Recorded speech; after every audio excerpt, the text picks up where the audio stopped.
Hi, guys, and welcome back to Readers with your host, Clinton Reed. And today we're going to do something fun and exciting. We are doing the Charmed book tag. If you have not seen the TV show Charmed, all 8 seasons, and a few comic books, and a few books, you should check it out. It is my all-time favorite show. And then they're talking about doing a remake of it that comes out this fall on some Sunday. Like, let's do this a little real for a moment. Ain't nobody gonna call the new Charmed the feminist demon-fighting Charmed. Charmed is the feminist show. But back to what I was saying. We are going to be doing the Charmed book tag, which I've got the lovely questions right here. I'll just sit that right here. Ooh, no, how about I do this and let's fold it. I'll sit it right there.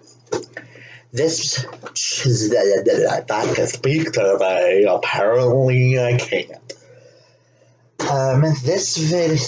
This tag was created by My Books Are Me, and if I can find her video again, I will link it down below so that everyone could check it out.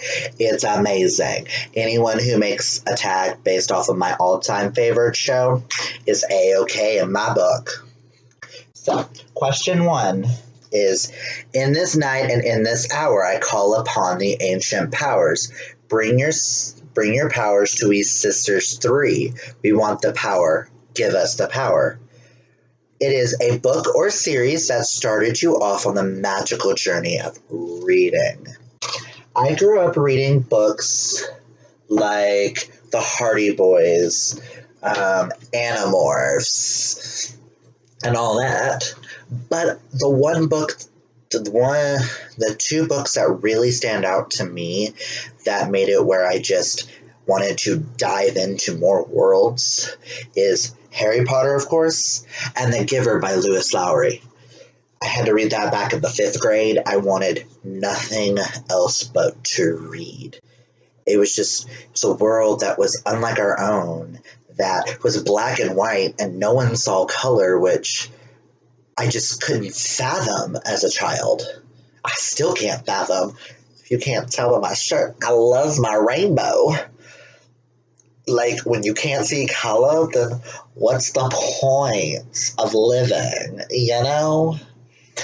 But those are the books that kind of got me into wanting to read and having fun, and as you can see, it helped me get to all these beautiful worlds. Question number 2 is the Halloween Manor, a house, a place, or a world you would want to live in. My answer to that is Caraval by Stephanie Garber. I would love to visit the Caraval and get to see legend and see all the magical items. I don't know if I would participate the first time, but the second time I'd definitely be down to participate to win a wish. Girl. Everyone thought I was going to say Hogwarts, right? Sorry, but Caraval sounds a lot more entertaining. And you get to see a lot of different worlds. You get to see tents full of potions and magic. You can trade a day of your life for a dress. Like, what? You die for a day? Like, I'm just interested, but at the same time, I'm a little scared. Which, by the way, the sequel comes out on May 29th when this video uploads. It should be uploading on the day Legendary comes out. I pre-ordered my book. I can't wait to get the second one. But let's continue on with this lovely book tag. With number 3, Piper Halliwell, a kick-ass female lead. And with this, I chose 3 from the same book world. 3 Dark Crowns, which is right here in One Dark Throne and stuff. I chose Marabella, Arisano, and Catherine. Yes, people are going to question why I mentioned Catherine, but because she's a pansy-ass little bitch that needs to be killed, I'm hoping she's the sister that does. I think we all are hoping she's the sister that does. Three Dark Crowns is about three sisters who are triplets who one is a poisoner, one can summon the elements, and the other one controls nature and animals and stuff like that. Well, basically they have to fight to the death to find out who's going to be the ruling queen and who's going to have the next set of triplets. But each of these characters, in their own right, are strong female individuals. You get to see Catherine go from this pansy-ass little bitch to a stronger, eviler little bitch, which I hope and pray someone just slits her throat. If you can't tell, I'm not Team Catherine. Then you've got Marabella, who is rumored to be the strongest of the three, who can become queen with throwing lightning bolts and shit. And then you got Arisino, who grew up in nature and is fighting tooth and nail because she does not want to die. And I just love it. So that's why I chose those three strong individual women. And it shows different types of women in different modes, and it doesn't just stereotypical, oh, I'm the Desi blonde, I'm just gonna sit around and do nothing, damsels in distress. It's just three different strong women, because not every woman is the same. And that's what I enjoy about that series. Just saying, if you haven't checked out Three Dark Crowns by Kendar Blake, check it out. You won't regret it. Number 4, Piper Halliwell, your bookish mom. Now, I could go with the obvious and say Mrs. Weasley, but I'm going to have to mention from How to Hang a Witch, Mrs. Merriweather, the neighbor. She is this down-to-earth mom. I really see like this Debbie Reynolds kind of woman. Very Debbie Reynolds in Halloween Town. Listen, another one of my favorites. God rest her soul. Love ya. We love and miss you, Debbie. Mwah. But she's just a sweet older woman that's there to help out Sam when she needs it. And she's always there. Yeah, it's suspicious, but I just love her, and I just would love to come home to her baked goods. Like, I would love to try some of her chocolate chip cookies. Sam sits there and says that it's an amazing cookie. Girl, I want to check it out. But she also reminds me a lot of Adriana's mother in real life, Sandra. Love you, Sandra. You are mom in all the fashions of the book group. We love you, and you truly are our true Mrs. Merriweather. Okay.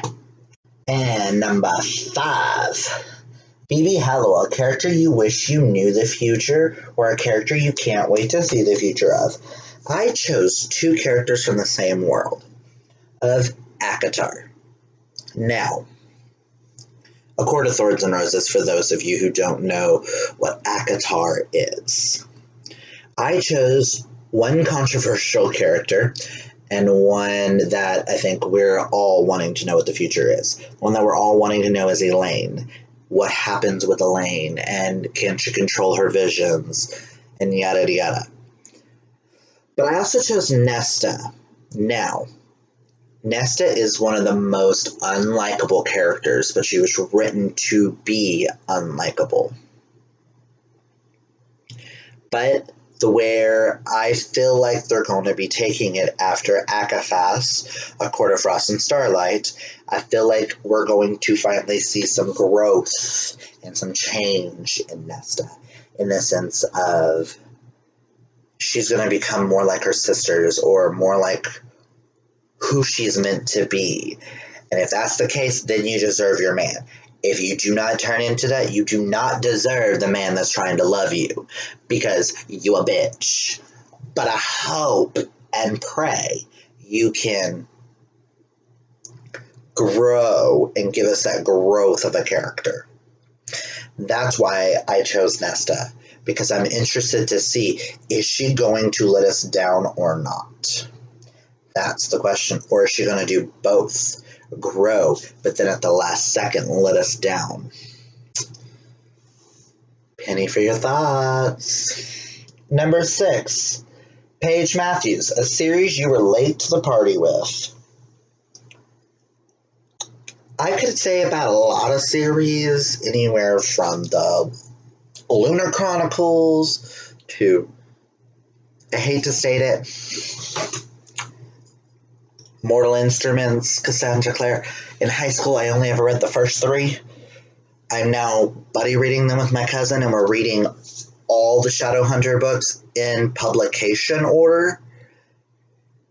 And I'm just excited to finally finish the series and get on board with it and have fun. I can also state anything by Victoria Schwab, which I have up there. Laini Taylor's Daughter of Smoke and Bone. Just recently read those this year and only read the first 2 so far, but love them, and I can't believe that I waited so long for them. Like, why is it taking me forever to get to these? Oh, Simon vs. the Homo Sapiens Agenda. I read it in December. Apparently it came out in 2015. Where the hell have I been? Oh, that's right. Got obsessed with drag. But that's a tale for another time. Number 7, a book or series that you turn to for a pick-me-up. Now, I am going to go with one of my favorite book series from high school. I had found this book. This is one of the first book series that I actually saw a gay male character portrayed not so stereotypically.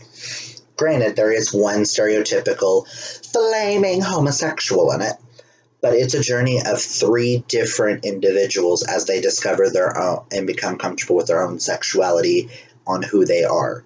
And that is the Rainbow Boys trilogy by Alex Sanchez. I'll actually pick up this one because a lot of people don't know about it. It's an amazing book series. I feel like all y'all should check it out. It follows Jason, Kyle, and Nelson. Nelson is your stereotypical flaming homosexual. Kyle's a bit more of the nerd.